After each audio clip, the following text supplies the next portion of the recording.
it is freezing in this room. Like, I don't know what I've got to do, whether I've got to put some super hard demanding task on my computer just to overheat it and get something, like just a little bit of hot air in here, man. Oh my days, not happy one bit. I'm scared, man. We're getting the racks in though, you know, division rivals, and we actually did manage to get Elite 3 for once, you know, but it was starting to get a bit tense in amongst Lego Padme FC. You know, my job was starting to be doubts of whether I was turning up to training. I think some of the players perhaps were sensing that as well. They were kind of just like, is he turning up then? Is he turning up? And they were placing bets of it. And, you know, it's a little bit mean-spirited, I thought. Like, honestly, just placing bets on whether I'm going to be back. Of course I'm going to be back, man. I'm in amongst it for life. Lego Padme FC, that's my life. That's my life's work. So, yeah, we get some shipments in once again. You know, it's pretty decent. I thought that we worked hard. I managed to get the result. Obviously, tactically, we looked to do quite a job with only 100,000 coins available. And I felt that the players played for the badge. You know, I think when you've got the likes of Julian Brandt, obviously, though, like, these players are going to fight for you. And they've done a fantastic job. So one of these shipments seemed to actually get a little bit lucky with it. And I was celebrating as it came in. Sterling. And I think he was trying to do some little dance. He had like kind of a dance routine figured out there. But I didn't actually give him the chance to have a go. Which is kind of sad. I think he probably wasn't too happy with that. But, you know, not a decent rest of a shipment type thing. You know, some of these other players straight away turning a blind eye. They're like, oh, please take me, take me. Wasn't even... Like, that's the thing. You know, you have to be ruthless as a leader of a club such as Lego Padme. You can't afford to even say anything back in that moment when they're like, please take me, take me. You just, I've just aired them. Aired a lot of them, honestly. And it's tough, like I say. But that's being the manager of Lego Padme FC. So what's their shipment saying? Oh my days. Quite incredible, isn't it? You know, Ronaldo in the team of the week and we're getting even better players. Ogbono. What a legend. And this is exactly what I said to him as he came in. He was like, was it good? Was it good? Like, he didn't even know if he was a good player. It was really weird. He was almost like as confused as I was. And then I was like, oh my God, I can't believe I've packed you, mate. Let's go. And then he was getting all happy and stuff. And I just threw him straight in the incinerator with the other lads. Off I go. You know, not to be seen again. And I actually had to look at the team and think about what I'm going to do with some coins because here's the thing. The board of directors, they said to me, they'll let me spend all of the money in the account if you can guarantee Elite 1. Now, I've said, you know what? If you give me the racks, I'll get the result. So, we're getting the players in. We're getting the players to match. I tell you what, can it be done? That's the thing. The best that we've got so far is Elite 2. 25 wins. So we just need to get 2 more wins with this incredible team. Now, there's a lot of doubters. You know, some people saying, you know, back to gold. Back to gold. You know, he got gold 1 in his first week. He's a manager that's had his time. He's rotting away. You know, he's had it fully. And I think, to be honest, as a kind of... As a statement, I think you've got to be saying, you know, I managed to get Elite 2 many a time last season. And I think this week we were starting to show, you know, with a limited budget, what we can really do. We managed to get Elite 3, and I think we're really starting to move towards the top of the pops type thing. So, it's very much a test for me. You know, it's a test for, are we actually a top club? And for once, the board of directors, throughout their whole history, throughout all of this time, they've not been backing me. They've secretly been holding on to the racks, but this time they've come together and they've said, you know what, lad, have a go. Let's see how it goes. So here we are, first game. No pressure, man. No pressure. I'm scared. I'm actually getting a little bit scared. So we're set up in the 5-4-1, which was the strategy that was working really well for us last time out, and it's actually a new strategy that's been developed. You know, I'm actually looking to get a little patent or a little patent or whatever on this formation. So straight away the new signing, Socrates. My guy. My goodness me. He was telling me about all sorts of philosophy and stuff before the game as well. And it was actually, it was a good little chat. It was a good little chat. We were chatting away for so long that I think I didn't really get much sleep, unfortunately, for a lot of these games. So I wasn't really able to do a lot of the shouting and the tactical stuff. So I actually left a lot of the tactics this time round to Benji Backhouse. Now I know. I know in the past people have wanted him gone, and they've actually said that he's quite a basic tactician. That he just likes to sit in a 4-4-2. I bet he's washed. But we're about to find out just how good he is. He was actually leading the front whilst I was sitting there having a kip. It was actually kind of vibey though, because, you know, like the cameras sitting on the side and stuff. They were, I think on the live Sky Sports broadcast, they just had like the camera pointing at me and they could see I was clearly asleep and stuff. And there's all sorts of like Twitter hashtags and stuff saying Mbirchy out and all of that just because I was having a kip. And to be honest, I don't really blame him, but it's just kind of vibey. Like, I was just having a nice little sleep. You could see I was sitting ever so cozy. B Backhouse leading the charge. And, you know, kudos to him. I actually do appreciate that quite a lot, B Backhouse, for taking the helm, you know, taking the wheel. Sometimes, you know, if you're getting a bit tired, you need someone else to take the wheel. And I was quite happy just to sit in the back seat, playing on my Nintendo DS. And, yeah, it's great fun. So, 2 wins out of 2 games. Credit to B Backhouse. I think he's got the players kind of working. So, what he was doing, he was going on, I think he was playing on Nintendo DS with, like, a bunch, like, the whole team. He kind of had this day before this game where he was playing Mario Kart with all the lads. And they're having a chat on Picto, I think it's Picto chat. And drawing all sorts of shapes and all sorts. And I think some of them were coming up with kind of tactical concepts, which Benji binned all of them, and he wasn't happy with people trying to come up with new strats. But I think he lost some of the races against Heung-min Son, and he was getting really annoyed for some reason. Like, they were getting, I think they had a fight or something, B Backhouse and Son, and I think they're trying to book in an official kind of date for a big kind of boxing match. You know, some of the best boxers out there. And I'm looking forward to seeing it. I think I'm going to be in the front row, probably sleeping through that as well, because Benji's told me he's just going to park the bus in that boxing fight. He's just going to get one punch away and just see it out, try and take the points. And that's kind of vibey. That is kind of vibey. So 3 wins out of 3 games. B Backhouse, fair enough. Honestly, fair enough. And to be honest, it might sound a bit stupid that we're actually doing this, because like I say, we said but we're going for Elite 1. And yet we're putting B Backhouse in. Now, this game was actually called off just before I took the penalty because a fire alarm went off. So I think there was somebody in the board of directors that was playing one of my tracks. And all of a sudden, the fire alarms start springing out of nowhere. And the whole stadium's got to be evacuated. Lego Padme was running out. And I saw her sprinting. She was actually pretty rapid. And I was trying to catch up on her, but she was actually pulling away, which was mad. So I think she's actually quite a quick sprinter. Nonetheless, 2-0. Raheem Sterling tucking away. Fair play, B Backhouse. And that was when I actually woke up for a bit. Then we obviously go into this next game. It's a shame, you know, we were just about to take the penalty and everything. But in this game, we were looking good. I was opening my eyes kind of here and there. If you can imagine me just kind of sitting back in my brand new prototype lumbar support chair, I was kind of ever so often just opening my eyes, like one of my eyes, and just having a look at what Benji was getting on with. And see, fair, he was actually on, I think he was on like an iPad or something, and he was drawing out all sorts of tactical concepts like 1-2 passes, triangles, diamonds. And it was actually pretty sick, and he was shouting all sorts. He was getting the players going. And fair enough.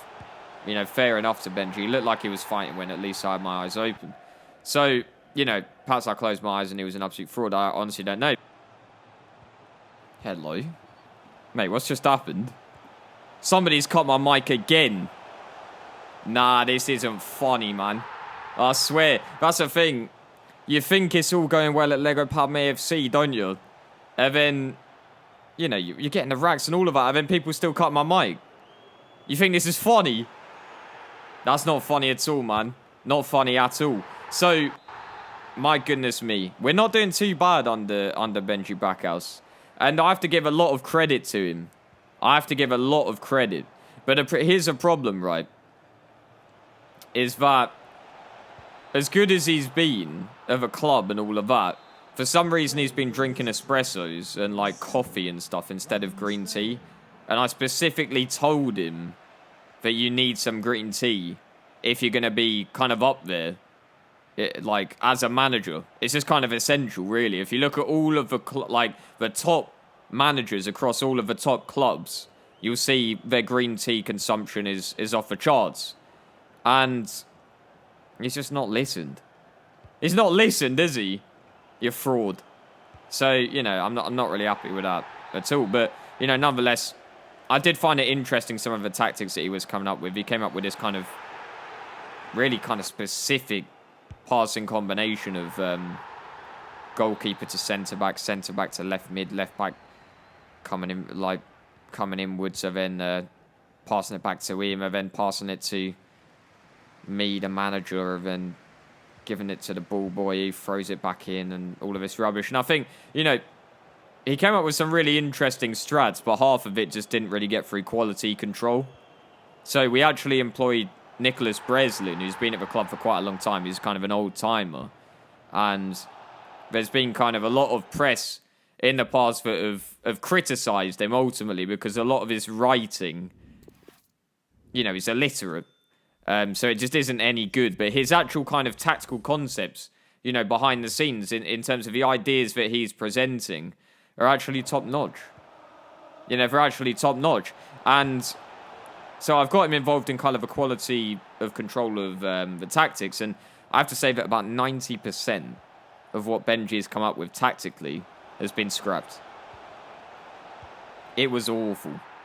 You know, really awful. So, what do you do? What do you do in that scenario when somebody thinks that their strats are really, really nice and they're just not? That's why you get Nicholas Breslin to do the hard stuff. I'm just napping. I'm just napping through the games. I'm just sat in my brand new advanced prototype lumbar support chair. And I found it funny because we installed recently an ejector seat. And, well, actually, it wasn't that funny for me. In the middle of this game, as I was sleeping, I was like, started snoring. And I was only pretending to be asleep. I wasn't even asleep in this case, so I don't snore. That's not me. And what Benji's done is he's lifted up the flap, which is on the side of a chair, which I've told him not to do. I kind of explicitly said to him, like, please do not press this button. He presses it, thinking it was going to eject me. He ejects himself, and he goes flying up in the air. I'm looking up, I can see him. I'm screaming as he's flying. So he flies out of the stadium, and he goes up in the air. And at this point, it's a safety concern, because, you know, when they were building this kind of ejector seat, they didn't really expect it that people would go that high. And, you know, we're looking up at him, and I think even Lego Padme up in the box, and bear in mind the box is really high in the stadium, you know, and he was clearing her, like, way above. And Lego Padme was like, oof, mad. And luckily, they had a parachute installed. So he kind of flew down gradually, flying down gracefully, lands ever so nicely. And it was actually quite dramatic and really good for the cameras in the end. And I think they got it they got it all on camera. I made sure to kind of check with Sky Sports and all of that. And they loved it. They really did love it. So, you know, at the end of the day, that was actually a good investment by the board of directors in the end. Because the amount of coverage and the TV rights and all of that, and I think they're going to be back for more. They're going to be going to a lot more of our games and actually broadcasting these games now, because, you know, it's entertainment ultimately. Like, this is great entertainment. So Raheem Sterling giving it to your boy Socrates. He's laughing, the philosopher himself. You know, really, really screaming. And oh man, That's rough. I was just starting to feel good about the club. And that's the thing is, some of that confetti, or some of like the flames that kind of protruded out of the, I guess the confetti machines or whatever they've got behind the goals. You know, very, very silly. I'm just not happy with them at all, and it's really getting me a bit sad. I've been, you know, losing a lot of sleep over it because, so I've built this paper plane. If you can imagine me kind of just sitting, you know, on the manager's seat or whatever, and just kind of sat there, you know, not much to do. You know, I'm awake, feeling a bit tired, you know, as I let off a yawn. And I've got a piece of paper, bit of A4. What am I to do? You know, do I make some strats? Do I write something out, a nice little poem? See if Nick Brez can read it, my guy? Or do I build a paper plane? It's time to take flight. It's time to take flight, and that's what we do. So I built this wonderful plane, which has got kind of really good wings and everything, and kind of a lot of capability to reach high altitudes, and it does.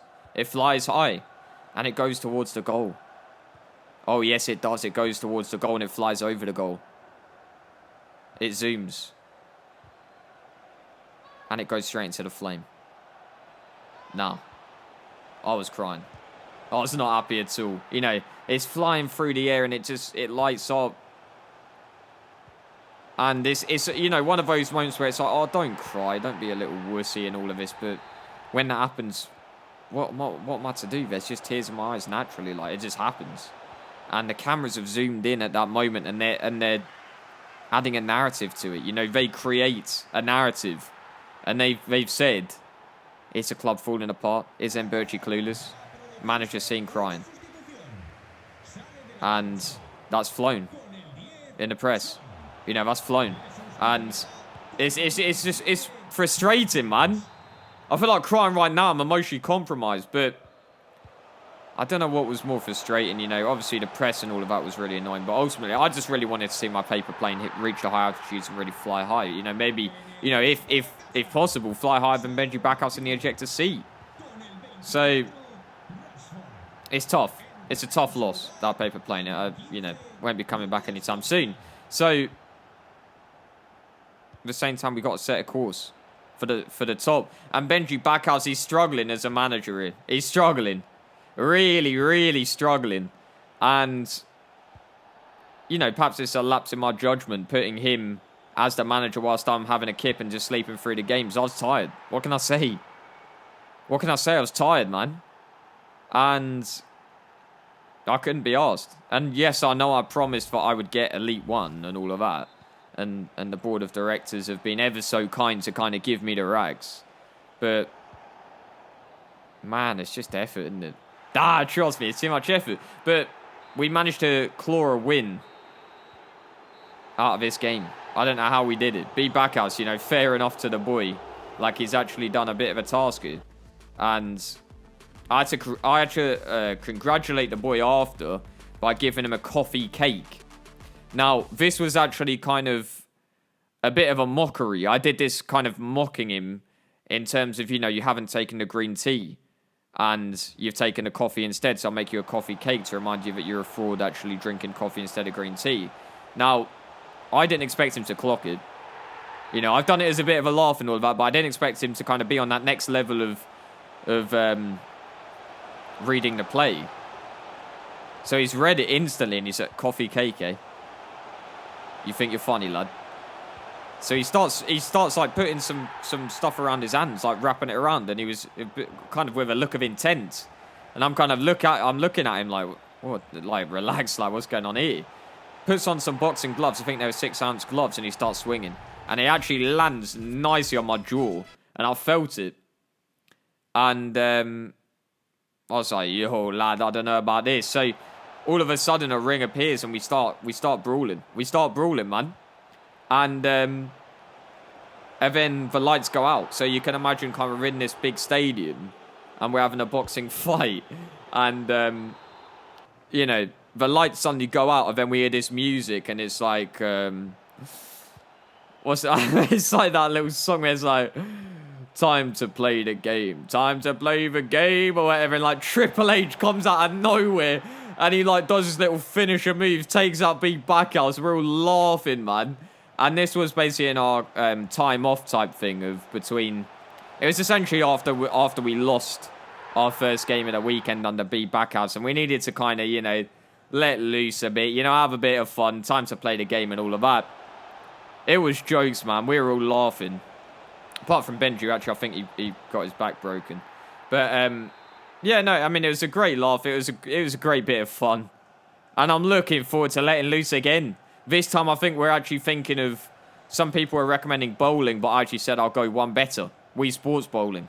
So I think that's what we're going to do kind of coming up. Coming up next type thing. Wii Sports Bowling is going to be the next thing that me and the team, you know, whatever the team's going to be at this point in time, you know, they're getting flipped like a pancake at every possible turn. So, Raheem Sterling, what's he saying? Is he going to turn away?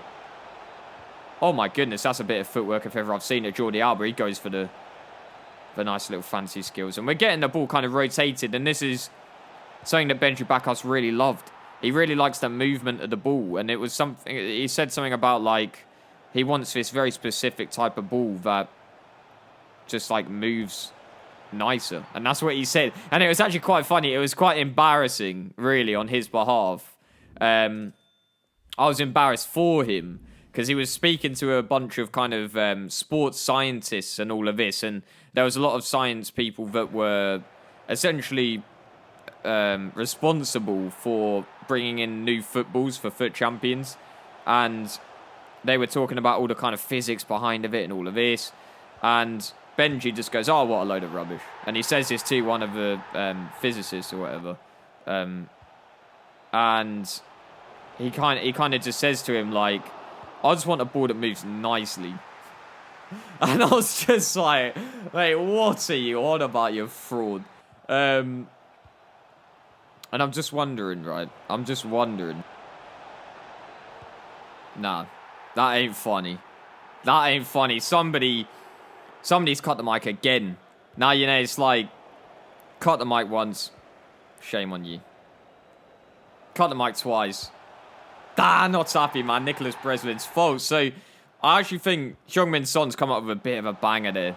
He's come up with a bit of a banger. 3-2. We're laughing. Quincy Promes. Oh, my days. Benji. Your clubs. What are you doing for the club? Your job's on the line. I've actually I literally just looked on Google. And what I was going to say is I'm wondering what his salary is. He's actually earning 2 million a second. So, he's earning rags. He's got the credits. And, my goodness me, he's lost a game. We're supposed to be getting Elite 1. Now, this is when it gets embarrassing because Benji's shaking me on my shoulder because the board of directors, one of the lads was coming down and he was furious. And his name was Sheev. And he's kind of come down and he looked like he wanted big reform at the club. You know, he wanted things to change. And my goodness me, man. My goodness me. I didn't know what to do. Benji's obviously woken me up at the time and he said, like, why on earth you lost that game and all of this? And he was like shaking me around, like shaking me. I thought he activated the massager on my brand new lumbar support prototype. But he didn't. Nah, he didn't. He was just shaking me. And I have to say I was a little bit shook. In more ways than one. I didn't know where my job was going to go. And it would all be Backhouse's fault. Benji's fault. I repeat, Benji's fault. But I didn't say that to him. Nah. So I probably would have been sacked instantly if I told him that I put a bronze lad in for the manager because I was just trying to have a kid. What would he have said? I don't know, man. I think he would have honestly... He would have taken me down. Yeah, he would have killed me there and then. So, at least we bounced back. You know, I mean, we need at least some good results. But I have to say, Elite 1's gone. And I'm honestly just waiting. It's almost like knowing that the punch is coming. And a big one too, you know. I'm just waiting to see what the board of directors is going to do at the end of this weekend. Because I have to say, it's not looking good. Yeah, it's not looking good. That's pretty much the best way I can sum it up. But luckily, B Backhouse has been bailed out here, man. Look at that. I cannot tell you how much he was celebrating there. And it wasn't like a celebration of joy. Well, it was. But it was just relief. You know, it was relief. So, there you have it, chaps and chapettes. I'll catch you in the next one. We're on the ropes. We're on the ropes, man.